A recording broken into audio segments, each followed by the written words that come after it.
নমস্কাৰ সৰু সৰু কিন্তু ভয় লগা কিছু ভৌতিক ঘটনালৈ প্ৰত্যেক দিনাখনৰ দৰে মই ঝৰ্ণা আহিছোঁ আপোনালোকৰ কাষলৈ আৰু আজি লৈ আহিছোঁ বন্দিতা নাথে লখিমপুৰৰ নাওবৈচাৰ পৰা লিখি পঠিওৱা এক বৰ শিহৰণকাৰী অভিজ্ঞতা।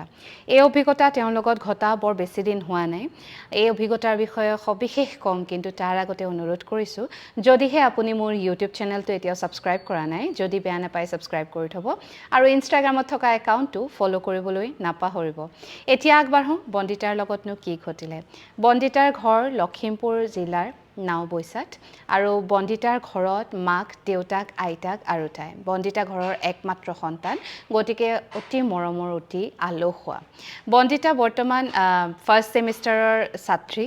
তেওঁ BA ফাৰ্ষ্ট ছেমিষ্টাৰৰ ছাত্ৰী আৰু তেওঁ কেইদিনমানৰ আগতে এটা বৰ বেলেগ ধৰণৰ অভিজ্ঞতা অনুভৱ কৰিলে। তেওঁ এদিন নিশা প্ৰায় 8মান বজাত নিজৰ ৰুমত বহি আছে। সেইদিনাখন দেউতাক আৰু আইতাক ঘৰত নাছিলে। মাকে পাকঘৰত কাম কৰি আছে। বন্দিতাৰ ৰুমটো পাকঘৰৰ একেবাৰে কাষতেই, গতিকে বন্দিতাই ৰুমৰ দৰ্জাখন খুলি সদায় পঢ়ি থকাৰ দৰে পঢ়ি আছে আৰু মাকে পাকঘৰত ভাত বনাই আছে। ঠিক তেনেতে বন্দিতাই অনুভৱ কৰিছে যেন তাইৰ ৰুমলৈ কোনোবা সোমাই আহিছে। প্ৰথমে বন্দিতাই ভাবিলে মাক আহিছে চাগে, গতিকে বৰ এটা গুৰুত্ব দিয়া নাই, তাই পঢ়াত ব্যস্ত। কিন্তু অলপ সময়ৰ পাছত তাই অনুভৱ কৰিছে কোনোবা তাইৰ চকীখনৰ পিছফালে থিয় হৈ আছে। তাই ঘূৰি চাইছে, কাকো নেদেখি অকণ ভয় লগা যেন হ'ল। সেয়েহে বন্দিতাই মাকক চিঞৰি মাতিছে আৰু সুধিছে যে মা, তুমি ৰুমলৈ আহিছিলা নেকি? মাকে তেতিয়া পাকঘৰৰ পৰাই চিঞৰি কৈছে, নাই ক'তা, মইতো ভাত বনোৱাত ব্যস্ত, তই চাগে এনেই কিবা অনুভৱ কৰিলি। সেই বুলি কোৱাৰ পিছত বন্দিতাই কথাটো তাতেই পেলাই আকৌ পঢ়াত মন দিলে। অলপ সময়ৰ পিছত বন্দিতাই অনুভৱ কৰিছে যে আকৌ তাইৰ ৰুমলৈ কোনোবা সোমাই আহিছে। এযোৰ চেণ্ডেল পিন্ধি যেতিয়া মানুহে ৰুমত খোজকাঢ়ে যিটো শব্দ হয়, সেই শব্দটো বন্দিতাই স্পষ্ট শুনা পাইছে আৰু ৰুমত এক চেঁচা চেঁচা অনুভৱ। ৰুমৰ গোটেই যে বতাহটো যেন গধুৰ হৈ গৈছে আৰু ৰুমত যেন কোনোবা আছে। কোনোবাই যেন তাইলৈ চাই আছে, তাইৰ পিছফালে থিয় হৈ।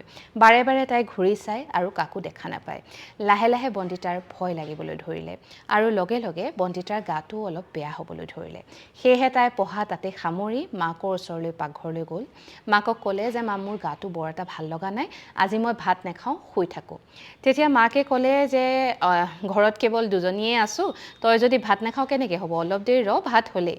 পিছে বন্দিতাই মাকৰ কথা নুশুনিলে, নিজৰ ৰুমলৈ গৈ শুই থাকিলেগৈ। আৰু বন্দিতাৰ বিচনাখন ছিংগল বিচনা, কাষতে আৰু এখন বিচনা আছে যিখনত মাক শুৱে যেতিয়া দেউতাক আৰু আইতাক ঘৰত নাথাকে। গতিকে মাকেও ভাত পানী খাই বাচন বৰ্তন ধুই ৰুমলৈ বুলি শুবলৈ আহিলে। দুয়োজনী শুই আছে। সেইদিনাখন আকৌ বিৰাট ধুমুহা বৰষুণ দিছে, মানে কাৰো মাত কোনেও নুশুনে। কিন্তু নিশা ঠিক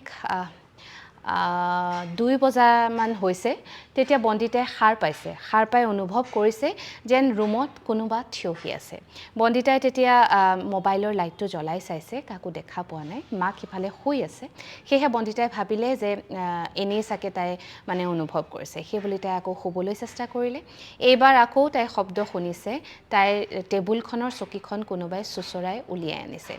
ইমান ধাৰাসাৰ বৰষুণৰ মাজতো তাই সেই টেবুল চুচৰাৰ মানে চকী চুচৰাৰ শব্দ স্পষ্টকৈ শুনা পাইছে। তাৰপাছত আকৌ মোবাইলৰ লাইটটো তাই জ্বলাই ইফালে সিফালে চাইছে, কিন্তু কাকো দেখা পোৱা নাই। তাৰপিছত বিভিন্ন ধৰণৰ শব্দ তাই ৰুমটোত অনুভৱ কৰিছে আৰু তাই মানে অনুভৱ কৰিছে তাই শুই থকাৰ একেবাৰে কাষতে যেন কোনোবা থিয়হি আছে আৰু তাইলৈ চাই আছে। গোটেই নিশাটো তাই ভয়ত কটালে। মাকক বহুবাৰ মাতিম বুলি ভবাৰ পাছতো মাক শুই থকা দেখি তাই মাতিবলৈ মন নগ'ল। আৰু সেই নিশাটো উজাগৰে কটোৱাৰ পাছত তাই গাটো আৰু বেছি বেয়া হ'ল আৰু ৰাতিপুৱাৰ লগে লগে তাই মাকক ক'লে যে কালি নিশা মানে যোৱা নিশা তাইৰ লগত কি ঘটিছিলে। সেই কথাবোৰ কোৱাৰ পাছত বন্দিতাৰ মাকে ক'লে যে তই ভয় কৰিবি বুলি আচলতে মই তোক কোৱা নাছিলোঁ বা ৰাতিটোক জগোৱা নাছিলোঁ, কিন্তু একেই অনুভৱ ময়ো কৰিছোঁ। ময়ো অনুভৱ কৰিছোঁ তোৰ টেবুলৰ চকীখন যেন কোনোবাই চুচৰাইছে, কোনোবা যেন তাত বহিছে, বহি আমাৰ দুয়োজনীলৈকে চাই আছে আৰু কোনোবাই যেন ৰুমটোত খোজকাঢ়ি আছে চেণ্ডেল পিন্ধি। এই অনুভৱৰ কথা যেতিয়া বন্দিতাৰ মাকে ক'লে, তেতিয়া দুয়োজনী মানুহ মানে খাটাং হ'ল যে সেইদিনাখন তেওঁলোকৰ লগত আৰু কোনোবা আছিলে। পিছে কোন, কেনেকৈ আহিছিলে, কিয় আহিছিলে, সেই বিষয়ে তেওঁলোকে একো গম নাপালে। আজিও এক বৰ ডাঙৰ সাঁথৰ হৈয়ে ৰৈছে। এয়া আছিলে বন্দিতা আৰু বন্দিতাৰ মাকৰ এক জীয়া ঘটনা, যিটো মই আপোনালোকৰ লগত শ্বেয়াৰ কৰিলোঁ। শুনি কেনেকুৱা পালে জনাবৰ কাৰণে ভিডিঅ'টোৰ তলত কমেণ্ট কৰিবলৈ নাপাহৰিব। আৰু আজিৰ এই অভিজ্ঞতা ইয়াতেই সামৰিছোঁ। কাইলৈ নিশা আৰু এক অভিজ্ঞতা লৈ আপোনাৰ কাষ চাপিম।